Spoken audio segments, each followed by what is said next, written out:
stand at any truck stop in America at 4 in the afternoon and look at what is hauling 80,000 pounds of freight down the interstate. The trucks are massive. The engines inside them are the size of a small car. They are built to run 1 million miles. They cost more than a house. And every single one of them, without exception, is powered by a diesel engine with 6 cylinders in a straight line, like a tractor from 1950. No V8. Anywhere. Which is strange. Pickup trucks have V8 diesels. Muscle cars have V8 gasoline engines. Every cultural shorthand for serious American power is a V8. So where did the V8 go in the actual hardest working trucks on Earth? Why did the engine that defined American horsepower for 50 years vanish from the only place that genuinely needs it? Most people will tell you it is about emissions or fuel economy. But that is not actually the reason. The real answer involves a 1957 industrial decision and a piece of engine physics nobody outside the engineering world ever talks about. But let's start with what everyone gets wrong first. Here's the answer most people land on. The V8 is more compact. The Inline-Six is too long. Packaging killed it. That sounds reasonable. It is also completely wrong. Look at the front of a Peterbilt 389 or a Kenworth W900. The hood in front of the cab is longer than a 1970s Cadillac. There is more empty space under that hood than most apartments have in a kitchen. Length was never the constraint. On cab-over trucks, where the cab sits over the engine, the Inline-Six tilts forward on a hinge. The packaging works. The packaging always worked. The argument that length is a problem is real, but it is a passenger car argument. Stuffing a 14-liter Inline-Six into a Toyota Camry is genuinely impossible. But that constraint has nothing to do with a Class 8 truck. These trucks have engine bays that fit 15-liter engines and transmissions the size of a chest freezer. Length is not the problem.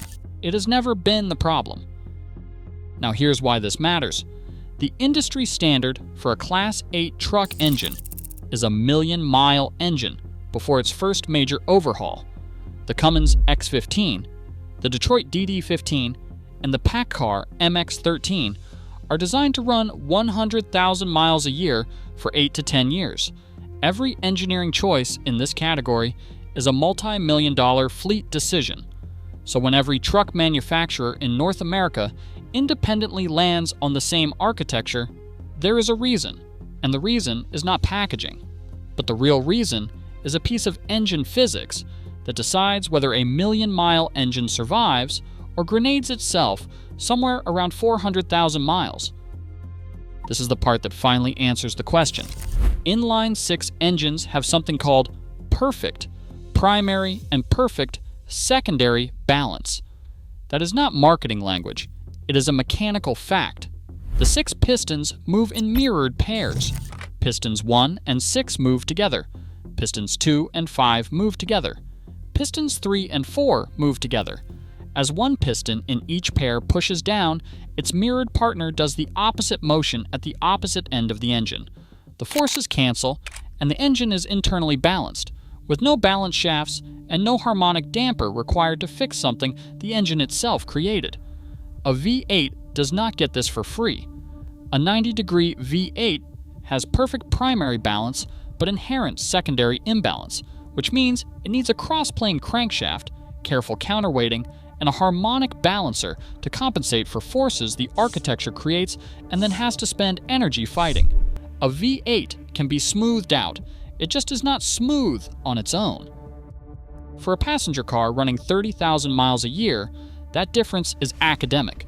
For a Class 8 truck, it's everything. A semi cruising at highway speed runs around 1,500 revolutions per minute. Multiply across 6 cylinders. Multiply across an 11-hour duty day under federal hours of service. Multiply across 300 working days a year.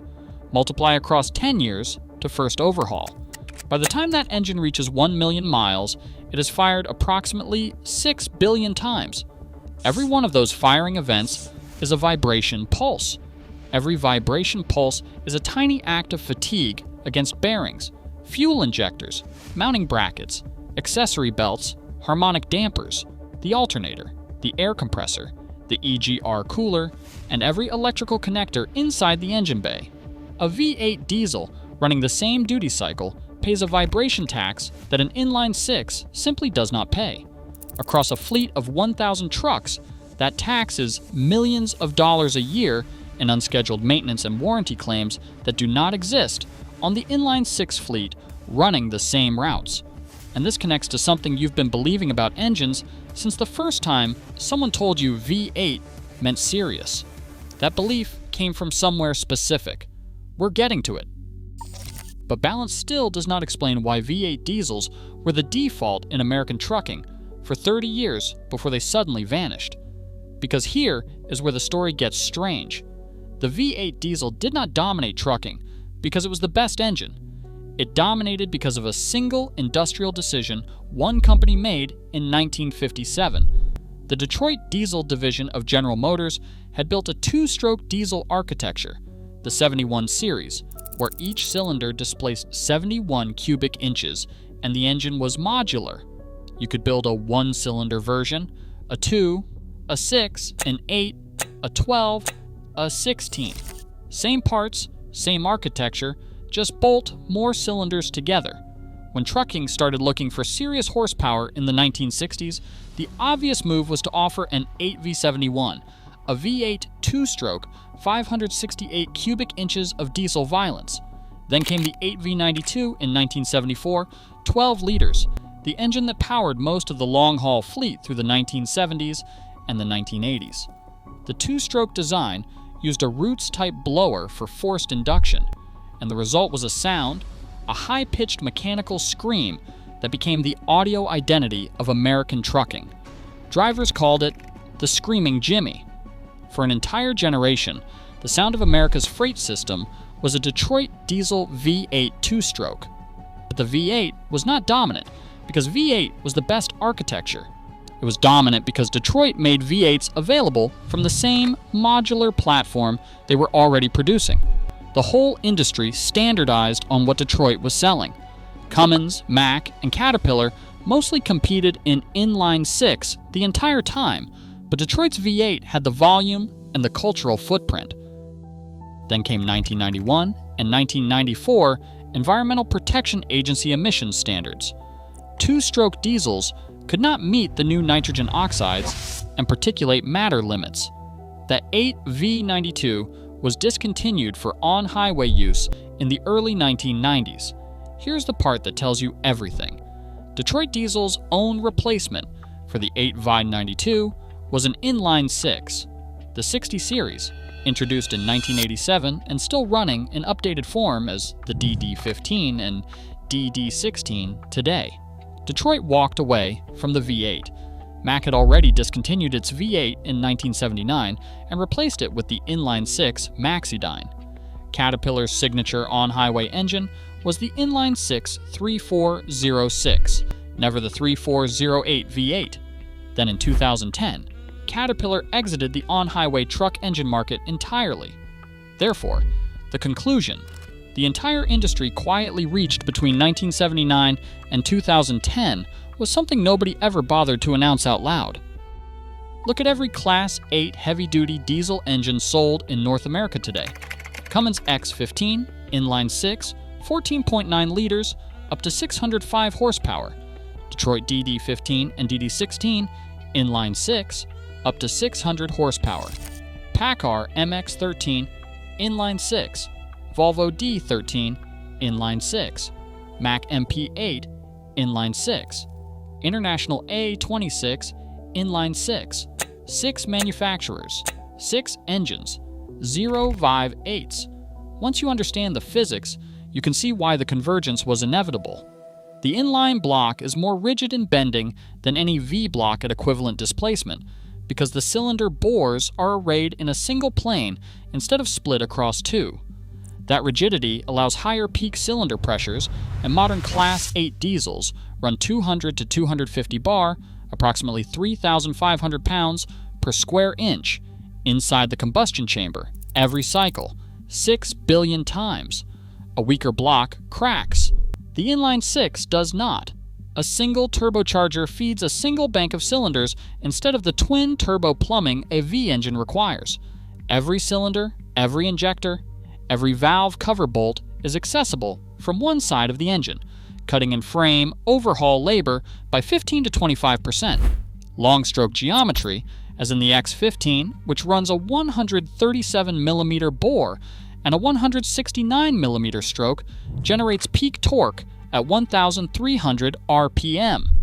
That is the exact RPM where a Class 8 truck cruises at peak fuel efficiency. And now we're about to see exactly how this engine has shaped your daily life. Every Amazon package on every porch, every gallon of milk in every refrigerator, every prescription at every pharmacy, every box of cereal at every grocery store, every restaurant meal, every gas station fuel delivery, every steel beam in every building going up in every city, hauled by an Inline-Six diesel. Every mile. There is no item in your daily life that did not at some point sit in a trailer pulled by an engine with 6 cylinders in a straight line.